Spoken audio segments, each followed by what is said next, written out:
ही पारकर साहेबांनी मिळाली, काय सांगा? भारतीय जनता पार्टीचे उमेदवार म्हणून महायुतीचे सन्माननीय संतोष पारकर यांना साहेबांनी जी उमेदवारी दिली होती, सन्माननीय राणेसाहेब आणि सन्माननीय पालकमंत्री नितेश राणे, एक विश्वास होता. सर्वात जास्त सिंधुदुर्ग जिल्ह्यामधनं मताधिक्य देऊन कासाडा जिल्हा परिषद मतदारसंघामधनं संतोष पारकर विजयी होतील आणि त्याचप्रमाणे पूर्ण 16च्या 16 जे बूथ आहेत त्या 16च्या 16 प्रभागामध्ये आम्ही कुठेही मायनस झालेलो नाही. जे नांदगाव तिठावा 2 मायनस बूथ असायचे, नांदगाव मुस्लिमवाडी आणि खालची मुस्लिमवाडी, ते देखील मुस्लिम समाज संतोष पारकर यांच्या पाठीशी राहिले आणि सर्वात जास्त मताधिक्य देऊन संतोष पारकरांना नांदगाव पंचायत समिती असेल किंवा कासाडा पंचायत समिती असेल, दोन्ही ठिकाणावरनं लोकांनी भरभरून प्रतिसाद दिला आणि सगळ्यात मोठं काम आमच्या तमाम कार्यकर्त्यांनी काम केलं आहे. जो साहेबांनी विश्वास दाखवला होता, थोडा वाद होता, मगाशी पारकर आमचे पत्रकार वालालकर साहेब म्हणाले की वाद होता, स्थानिक उमेदवार असावा, हा कासाडे ग्रामस्थांचा आणि कासाड्या पंचायत समिती जिल्हा परिषद मतदारसंघातल्या सगळ्यांचाच हे होतं की बाबा स्थानिक उमेदवार असावा आणि तो स्थानिक उमेदवार असल्यामुळे जास्तीत जास्त मताधिक्य तिथल्या ग्रामस्थांनी दिलं आणि साहेबांवरती पुन्हा एकदा असंच प्रेम कासाडेवासी याही पुढे दाखवतील. एकंदरीत भाजपला अल्पसंख्याक मतं मिळाली असं आपण आता एकंदरीत सांगतात.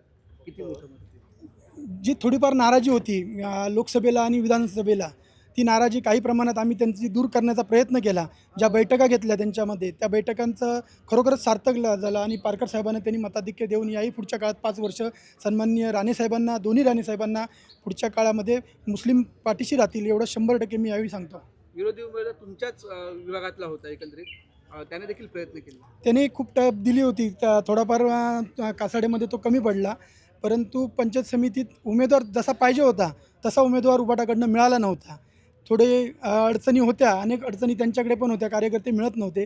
पंचायत समिती देखील आमच्या वाळके मॅडम बिनविरोध आल्या, त्यांनाही सन्माननीय राणेसाहेबांनी सन्माननीय नितेश साहेबांनी जी उमेदवारी दिली ते आता येणाऱ्या काळामध्ये आता नांदगाव OBC पडलं आहे, ते आमच्या सगळ्या कार्यकर्त्यांची पण तमाम मागणी आहे की सभापतीपद पुन्हा एकदा नांदगावसाठी आम्हाला मिळावं.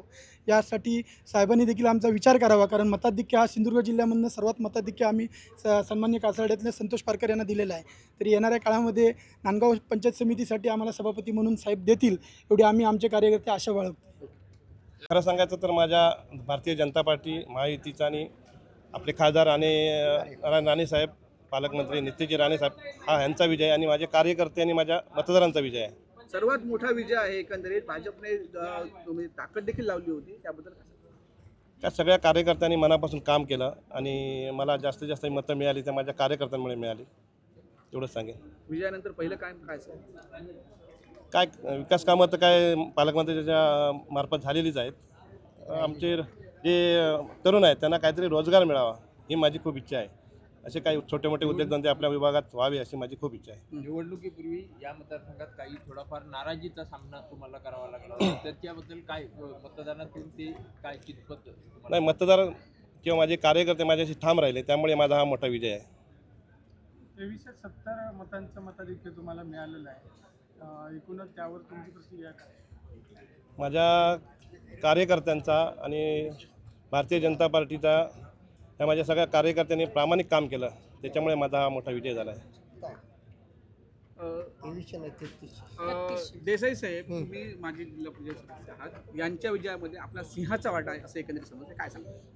खरोखरच एक चांगला उमेदवार आमच्या पालकमंत्री साहेबांनी दिलेला, सगळ्यांचा आवडीचा, आणि त्याच्यामुळे हा मोठा विजय. आणि आमचे जे कार्यकर्ते होते खरोखर एका दिलाने एका याने काम करत होते. हे सर्व उमेदवारासाठी नव्हे तर आमचे नारायण राणे आमचे पालकमंत्री यांच्यासाठी काम करत होते. एक चांगला विजय करून दाखवावा अशी प्रत्येकाची इच्छा होती आणि ती आज प्रत्यक्षात आणली. पंचायत समितीसाठी तुम्ही विजय झाला आहात, एकंदरीत काय प्रतिक्रिया द्या? सर्व मतदारांचे मी आभार मानतो की त्यांनी मला भरघोस मत दिलं. आमच्या पक्षाला, आमच्या साहेबांना आणि हे मत आहे ते साहेबांना दिलेलं आहे. त्यांचे पूर्ण सर्वांचे आभार मानतो. एकंदरीत मोठं मताधिक्य मिळालं, पहिलं काम काय असेल? गावचं जेवढं काय उरलेले कामं, विकास कामं आहेत आमच्या विभागाची, ती सगळी आम्ही पूर्ण करतो. तुमच्या प्रतिस्पर्धी उमेदवारांना अवघी 774 मतं घ्यावी लागली, की कमी मतं मिळाली. काय वाटतं की कशा आधारावर लोकांनी मतदान विचार करून साहेबांच्या विकास कामावरच मला ही मतं भेटलेली आहेत.